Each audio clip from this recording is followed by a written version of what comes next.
If, like us, you're locked down somewhere in the world, dreaming of faraway shores, this is the video for you. Sarah and I left our jobs, sold everything we own, our house, our car, and all the stuff that was in them, so that we could travel the world for the next 10 years. Problem is, we're locked down at present. But what we're going to do on today's video is introduce to you 6 places that we can't wait to get to and will be on our itinerary on the first 2 years of travel. The way we're going to do it is Sarah's going to present 3 to me. I'm going to present 3 to her. She doesn't know what I'm going to say. I know what she's going to say. I think there's a few surprises in there. So let's get to it. Welcome to this episode of To Go Rome.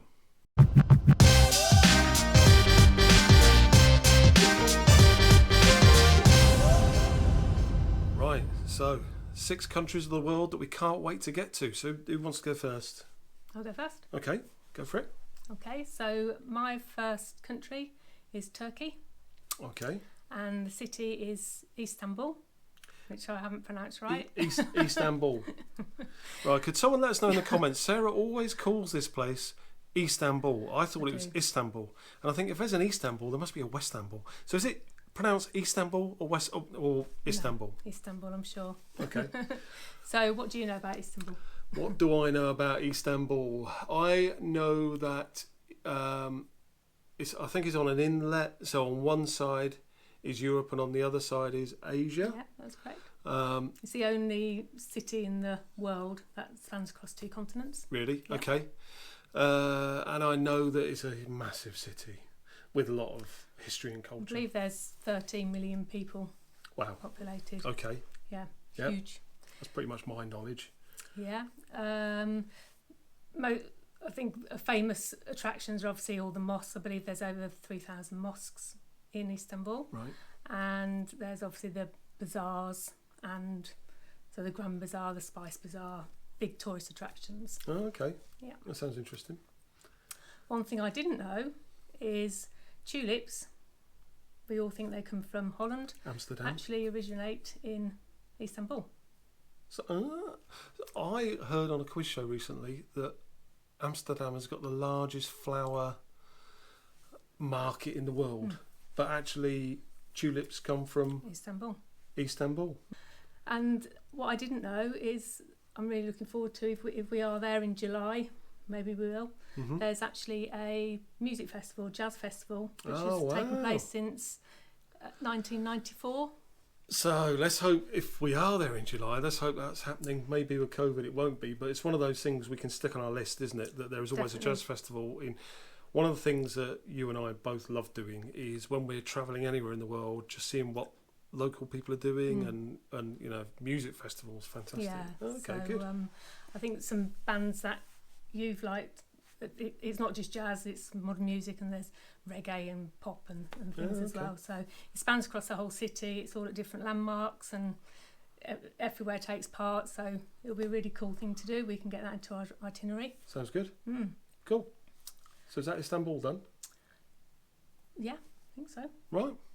Good. Please, it's on the list. Yeah. Nice one. So that's the first one out of the way. So where I've selected isn't really on the tourist trail, but that is Tirana, which is the capital city of Albania. So what do you know about Tirana or Albania? Not a lot, I have to say. So I would say, before I investigated it, I would say exactly the same. Yeah. I know it's part of the Balkan countries. Yeah. It's down that way, but the fact that we don't know much about it means either A, it's not a place worth visiting, or B, it's potentially a hidden gem. So let me tell you some things I've learned about it. First of all, it's where it's situated. It's bordering Greece. Who'd have thought that? It's just, you think of a place like this, Albania, and I just think that sounds cold. Yeah. It borders Greece. It's less than 100 miles across the boot. If you go from Albania across to Italy. It's kind of in line with the boot of Italy, and it's less than 100 miles to get there. It's less than 300 miles from Rome and about 300 miles from Athens. So it's really well located. So it's on the Ionian Sea. It's been inhabited by the Ottomans, the Greeks, the Byzantines. That's the same as Istanbul. Is it? Yeah. Oh, okay. So it's been inhabited by a whole range of people over the years. It's a very, very rich historic culture. So there's so many different things to see. Yeah. Loads of museums and all that kind of stuff. But just as you walk around, there's parts of the Roman Empire that are just sat there in the street because it's not really a touristy place to go. But I'll tell you what's really excited me about it. This might be a bit daft, but did you know that there are more cafes per capita or per person in Albania than any other country of the world? Wow. I didn't know that. Oh. So that means, imagine a day when you're going out for the day and you're looking at all these amazing sites and sites that the Grecians have put up and someone's torn down over the years, or the Romans. You're looking at all that. You go, do you want a coffee? There's a coffee shop. Let's go there. I don't know if that's changed since Starbucks got going, but there's more big coffee drinkers shops. Then same, it's very similar to but Turkish more than culture. any other nation in the world per person. Wow. So that's something for me about Albania and Tirana. So it's definitely on the list. Okay. Cool. Sounds great. Right, so 2 down, 4 to go. So where are we going next, Sarah? We are going to Peru. Peru in South America. Yeah. And in particular Lima. Lima. Which is the capital city. Do you know anything about Lima? I know Lima. I know it's a big city. There's a lot of people. It's actually the 5th largest city in South America. Is it? Okay. And Paddington Bear. Absolutely. He comes from there. My favourite book as a kid. Right. So it's mainly inhabited by bears. And the main food is marmalade sandwich. That's right. Love marmalade. That's right. Marmalade sandwiches. Oh, brilliant! I look forward to that. The main food's actually ceviche, which I don't think you'll like. No, that doesn't sound good. But Paddington Bear is from there, and there's a big statue of Paddington Bear in one of the parks. Loads of parks there. Okay. Overlooking the Pacific Ocean. The actual city's on the coast, overlooking the Pacific Ocean. So lots of parks. Lovely. Watch the sunset. Good. Okay. The other interesting fact is it doesn't actually properly rain there, ever. It's actually a desert city. Yeah. And they have showers and drizzle, but doesn't ever properly rain. Which, I know nothing about Peru, clearly, but I just think rainy. I don't know why that would be. I just think it's rainy, but it's quite the opposite. What I've read about Lima, on the coast. Oh, wow, okay. It doesn't properly rain. So Yeah. it's going to be an interesting climate. Gets hot. It does have colder season and a hotter season, so okay. Oh, cool. and quite humid, but it doesn't actually rain. Nice one. And the other thing I'm looking forward to is trying a pisco sour, which is the main drink. Pisco sour, is that an alcoholic drink? Pisco is the liqueur, and I think it's lime and egg white. Okay. It's the main drink. So sounds good. watching the sunsets, one of the parks, go and grab a pisco sour. Lovely. Yep. Doing it. Sounds good. So we're going there our first 2 years. Look forward I'd to like it. to. Yep. All right, let's do it. Cool. Is that one done? It's done. Cool. Let's move on. So next, Sarah, is we're going to keep it in the same continent. Okay. So Buenos Aires in Argentina. Perfect. So what do you know about Buenos Aires? Main thing, Eva Peron. Eva Peron, Evita yes. was my favourite Evita, musical. yeah. She's the darling of Argentina, yeah. I'm sorry to say that's probably it. They speak Spanish. Yeah, they speak more languages than just that. Absolutely right. So so what people know, absolutely, there's Evita and Eva Peron and all that kind of stuff. The people there just seem to be so much fun, and there's literally dancing in the streets. Yeah. I think people know that kind of stuff. And also Diego Maradona, Of course. we all know the hand of God. Diego Maradona, he was born there. The hand of God goal. Get over it. We'll have to move on. But speaking of that, something that really excites me about somewhere like Buenos Aires is football is a way of life. Of course. And in fact, there are 10 professional football clubs in Buenos Aires that are in the top 2 divisions of the football league in Argentina. So something I'd love to do is go to a football match. Yeah. The top 2 clubs that probably most people have heard of are Boca Juniors and River Plate. And when those two play each other, the stadium actually rocks as people bounce. So I'd love to go to one of those games. And in fact, there's a British newspaper that has got that game down as one thing everyone must do before they die, go to that game, because it's so unique and special. Okay. So that interests me. Perfect. Moving away from the sporting side, it's a coastal town, it's on an inlet, and it's kind of opposite Montevideo, which is the capital of Uruguay. And you can actually get a ferry across. So it's thinking about this practically. It's the kind of place we could go to, spend time in Buenos Aires, and then say, right, our next location is going to be Uruguay. So we get on a boat and we go across there. You can go overland as well, which I think sometimes is recommended. But if you want the boat experience, you can do that, which is really good. Sounds great. Obviously, when it comes to food, you name me a city in the world that hasn't got an Argentinian steakhouse, so they do like their meat. And I'm not a massive meat eater, but they have Trying something. To eat less and less. Yeah, exactly. More mindfully. But there's something they've got, kind of a street food called choripan, which is chorizo sandwich, chorizo like that. hot dog. Yeah, So I'm looking forward to that. We'll do that. That's right up your street. And a little known fact about Argentina is their healthcare is exceptional. Okay. Their public hospitals are open 24 hours a day, and they're free to use for foreigners. Well, that's perfect. That is absolutely perfect for the kind of messes we get ourselves into sometimes. Free to use and excellent quality. So that's Argentina. A really good fact. Well done. Cool. We'll move on. Right, we're getting close to the end now, but there's going to be a question for you at home watching this. Don't think too much about this yet, because you've got to listen to Sarah on this next one. But at the end, we want to know where you're looking forward to visiting in the world. More importantly, because we want to see what are those hidden gems we don't yet know about. So stick those in the comments below. Let's get to Sarah's last one. What have you got for us? Okay, so my last one won't surprise you, is Thailand. Yep. In particular, Chiang Mai. Chiang Mai. So what do you know? Well, I probably know more than the average person that's never been to Thailand or Chiang Mai, because it's one of those places we've looked a lot at Chiang Mai as a place that really attracts us. So I know it's a digital hub. It's a fairly advanced city in the north of Thailand. Yeah, it's actually the second largest city in Thailand. Yeah, it's north. Okay, and it's lots of bars, restaurants, and that kind of stuff. It's historically and culturally very rich. Lots of temples and night markets. Things I'm really looking forward to doing are the street food. I think we've watched so many YouTube people there, videos there, and seen all the street food. Looks lovely. Looking forward to having a Thai massage. Yep.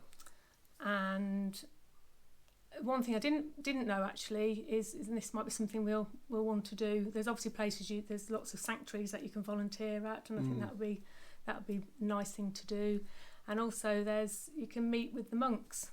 And you can arrange to have a chat with them and that'd be good. Find more about Buddhism and their life, and I think that would be really interesting to do. Definitely love to do that. Just a note, when you mention the sanctuaries, note for people watching this, there are a lot of sanctuaries for elephants and that kind of thing in Chiang Mai. But if you're looking to visit one of those, really, really do your homework before going, because some of these places that appear to be a sanctuary are not, and they're not treating their animals as well as they could do. So really do your homework, because that's what we'll do before we visit one. Definitely. Yeah, cool, okay. So I'm looking forward to that. Yep. So we've watched so much, I just can't wait to actually get there and experience it. Experience the old city. And excellent. Oh, cool. So that's my last one. Right, okay. So there's just one left. Yeah. Let's get to it then. Am I going to be surprised? Don't know. Right, this is the last one. The last one is Tbilisi in Georgia. Wow, okay. So Tbilisi, what do you know about Tbilisi, Sarah? Well, again, you've shown me up here today. I know nothing. We have seen a few videos on it, and it looks stunning. Yeah. But, so one of the things that appeals to me about Tbilisi, this is going to sound a bit weird, but I've always liked the word Tbilisi. It's just Tbilisi. I like that. So something has always appealed to me. So Tbilisi in Georgia is an ex-Soviet state. Okay. So it would be fair to say that since it left the Soviet Union, it's suffered a number of difficult years and challenges and wars and that kind of thing. In the last 10 years, though, it's really developed and really built the economy and has become really quite a strong power in its area. Now, when you think of a Soviet state, you think, oh, it's going to be a bit chilly. But where it's located is it's bordering Turkey. Okay. And it's on the same line around the globe as Greece. Okay. So nice exactly. In the summer it's warm. It does have colder winters, but it's warm in the summer. It is a very beautiful city because of the mixed past it's had. And with the Soviet background, you've got Soviet buildings, and actually that's one of the areas where I'm always attracted to that kind of thing, and looking at a Soviet past and how people lived and looking at that, so I'll be interested in that. When you look at it from a food perspective, it's a real fusion. So you've got European, you've got Asian, and you've got Middle Eastern input as a fusion into the food because of where it's located in the centre of those areas. So the food looks absolutely incredible. Lots of lovely flavours and spices. Lots of stews and things like that. Nice. Lots of garlic and walnuts and cumin and those kind of things and flavours that you get there. Flavours. And you wash it all down with Georgian wine. Georgian wine has been around. I'm trying to read this, but I don't think I wrote it down. Hard to I get think all the information. it's been around for a long, long time. And Georgian wine has got a kind of amber look to it. Oh, okay. And it's because of the way that the wine is made, where they include the grape skin and everything in there, makes it quite a rich wine, and is older than wines from just about any other nation in the world. So it's something that they're very proud of. So I can imagine sitting in a lovely restaurant outside, hopefully in the summer, with those rich foods and a gorgeous Georgian wine, which would be fantastic. And something I didn't know about Tbilisi is there's actually a spa city. It's built on top of ancient spas. Wow. So, in fact, Tbilisi wouldn't exist today if there wasn't a king that was going through Tbilisi. Obviously, it didn't exist. And he saw I think a bird, an eagle, fell in the spa, something like that. There's so much information. There's a lot of info, remember. but when we go to Tbilisi, I'll try and find out the truth behind this one. But that's where Tbilisi was born. So you can go to the spas, you can go there for a day. Right. And you can have hammam massage and all that kind of stuff as well. Turkish influence there. Yeah, so they have these kind of bulbous huts, and you can rent that hut for an hour or a few hours, and you can go in there, and you've got the spas in there. Nice. And you can book to have the massage as well, and they rub you down and the whole thing. So it's just that'd be an experience. Yeah, it just sounds like a really rich, interesting country. Not something I would ever have thought of travelling to. And location wise, it's nowhere near where I thought it was. Yeah, exactly. And what I'd say to you guys watching this and watching us have a little chat over here is there are places that we're listing and you're probably thinking, oh, I don't want to go there. Oh, that wouldn't be for me. So we've not been to any of these places. So why is it we want to do it? And really the crux of this is that throughout our working career, we get 2 weeks holiday. When you get 2 weeks holiday, you want to be really protective over those weeks. You'll go somewhere you can guarantee you can have a good time. But when you go to those places, you find that because everyone else wants to go there, it's expensive, and you're not really getting the authentic experience. So we've had a few places that we go to, and that's the kind of feel that you take away afterwards. You know you've got a guaranteed good time, but have you really seen the country? Yeah. Now we're going to be travelling full time. We can say, for example, Tbilisi, let's go there, we'll spend a month there, and if we like it, we'll spend 2 months and really learn what the city is about. Learn the culture, meet people, meet the locals. Yeah, exactly. Definitely. So I think that's going to be a real good takeaway. Go off the tourist track. Yeah, That's completely, what I'm looking forward completely. to. And that's what's exciting us about going to places that really, while we were working, we would never have thought of doing. So anyway, thanks for joining us on today's episode. Remember the homework that I gave you. What are the places you're looking forward to visiting? Let us know in the comments, because honestly, we've got a list, I think, of about 30 countries. We want to keep adding to it and want to find out those interesting places that we need to visit as we're travelling around. In a couple of weeks' time, we're going to spend a bit of time on the video going through the nuts and bolts of how we will actually budget for each of these locations. Because when you think about world travel, you think, blimey, that sounds expensive. And we are not made of money, sadly. So we're going to have to work out a budget to enable this to work. Yeah. So come along on that journey in a couple of weeks' time, see how we're budgeting. Next week, I'll be doing a little bit more about the finances of how we actually got to end our jobs early and do what we're doing. So do come back for that. If you're new here, thanks for coming, but subscribe, come on the journey, because we're going to be travelling the world for the next 10 years. We're currently locked down, so we're wanting to tell you what we want to do rather than what we're actually going to do. So Sarah, wind it up from here for us. Okay, you've been watching To Go Rome. See you next week. See you then. Bye for now.